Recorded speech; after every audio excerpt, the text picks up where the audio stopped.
മുസ്ലിമീങ്ങൾ വളരെ താല്പര്യപൂർവ്വം പ്രതീക്ഷിച്ചുകൊണ്ടിരിക്കുന്ന 1000 മാസത്തേക്കാൾ പുണ്യമുള്ള ലൈലത്തുൽ ഖദറിന്റെ രാവ്.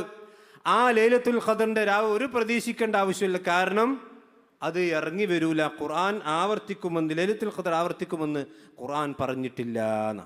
കേട്ടോളി. ഖുർആൻ അവതരിക്കാൻ ആരംഭിച്ച ഒരു രാവിൻ്റെ അതിൻ്റെ മഹത്വത്തെക്കുറിച്ച്, അത് മനുഷ്യരാശിയിൽ ഉണ്ടാക്കി തീർക്കാൻ സാധ്യതയുള്ള വിപ്ലവങ്ങളെക്കുറിച്ച് ഒരായത്തിന് കൊല്ലാകൊല്ലം ആവർത്തിക്കുന്ന പുണ്യങ്ങളുടെ അല്ലെങ്കിൽ കൂലികളുടെ മാമാങ്കമായി അവതരിപ്പിക്കുകയും എന്നിട്ട് അതിനെ 1, 3, 5, 7, 9ൻ്റെയും കണക്ക് പറഞ്ഞിട്ട് മനുഷ്യരെ കൺഫ്യൂഷനിലാക്കുകയും അങ്ങനെ ആകപ്പാടെ എന്തൊക്കെയോ. അങ്ങനെ സിയാറത്തിന് പോകുന്നവർ, വാഹനത്തിൽ കയറി യാത്ര ചെയ്യുന്നവർ, പള്ളിയിൽ പോയി കിടന്നുറങ്ങുന്നവർ, അന്ന് രാത്രി ഉറങ്ങാതിരിക്കുന്നവർ, ഇതൊക്കെ ചെയ്തോട്ടെ, ഇതിനൊന്നും ഒരു കുഴപ്പമില്ല. ഞാൻ പറയുന്നത് ഇതൊക്കെ ഒരു മനുഷ്യൻ്റെ സ്വന്തമായ തീരുമാനത്തിൻ്റെ അടിസ്ഥാനത്തിൽ ചെയ്യുന്നതാണെങ്കിൽ ഒരു കുഴപ്പമില്ല, നല്ലതാണ്. പക്ഷേ ഇതിനൊരു മതകീയമായ മാനം വരുത്തിയിട്ട് മനുഷ്യനെന്തിനാ പറ്റിക്കണതോ?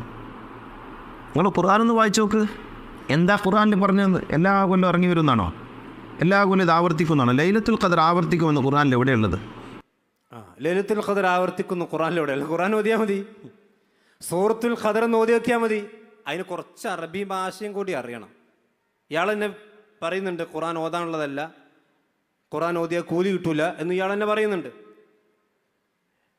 ഈ ലൈലത്തുൽ ഖദർ ആവർത്തിക്കുന്ന വിശുദ്ധ ഖുർആനിലുണ്ട്. ഇന്ന അൻസൽനാഹു ഫീ ലൈലത്തുൽ ഖദർ. ആ വിശുദ്ധ ഖുർആനിനെ നാം ലൈലത്തുൽ ഖദർ അവതരിപ്പിച്ചിരിക്കുന്നു. അപ്പൊ ഖുർആൻ ഇറങ്ങിയതിനെ സംബന്ധിച്ച് അള്ളാഹു പ്രയോഗിച്ച പദം എന്താണ്? ഇന്ന അൻസൽനാഹു, നാം അതിനെ അവതരിപ്പിച്ചിരിക്കുന്നു. മാളിയായ ഫിഅലാണ്. അതേ സമയത്ത് പിന്നീട് തനസ്സലുൽ മലായികത്തു വറൂഹു ഫിഹാ ബിഇദ്നി റബ്ബിഹിം മിൻ കുല്ലി അംർ. ലൈലത്തുൽ ഖദറിൽ മലക്കുകൾ ഇറങ്ങുന്നതിനെ സംബന്ധിച്ചും ജിബ്രീൽ ഇറങ്ങുന്നതിനെ സംബന്ധിച്ചും അള്ളാഹു പറഞ്ഞത് ജിബ്രീൽ ഇറങ്ങി എന്നല്ല, മലക്കുകൾ ഇറങ്ങി എന്നല്ല. അവിടെ ഖുർആൻ ഇറങ്ങിയതിനെ സംബന്ധിച്ചിടത്തോളം ഖുർആൻ ഇറങ്ങി എന്ന് പറഞ്ഞു. പക്ഷെ ജിബ്രീലും അതുപോലെ തന്നെ മലക്കുകളും ഇറങ്ങിയതിനെ സംബന്ധിച്ചിടത്തോളം തനസ്സലു എന്ന മുളാരി ആയ ഫീലാണ് അള്ളാഹ് പ്രയോഗിച്ചിട്ടുള്ളത്.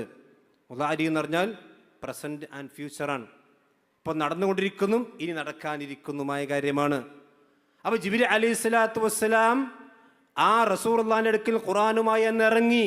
പക്ഷെ ഇനി ലൈലത്തുൽ ഖദറിൽ ഇനിയും വരും, വന്നുകൊണ്ടിരിക്കും. വിശുദ്ധ ഖുർആൻ കൊണ്ട് തന്നെ ലൈലത്തുൽ ഖദർ ഇനിയും പ്രതീക്ഷിക്കാമെന്ന് ആർക്കും മനസ്സിലാകുന്ന കാര്യമാണ്. ഈ രൂപത്തിൽ അറബി ഭാഷയുടെ പ്രാഥമികമായ നിയമങ്ങൾ പോലും അറിയാതെയാണ് ഇത്തരം ആളുകൾ ഖുർആനിന്റെ പരിഷ്കരണവാദവുമായി കൊണ്ട് ചില ആളുകൾ രംഗത്ത് വന്നിട്ടുള്ളത്. ഞാൻ പറഞ്ഞല്ലോ, ഇത് 1ാമത്തെ ഘട്ടമാണ്.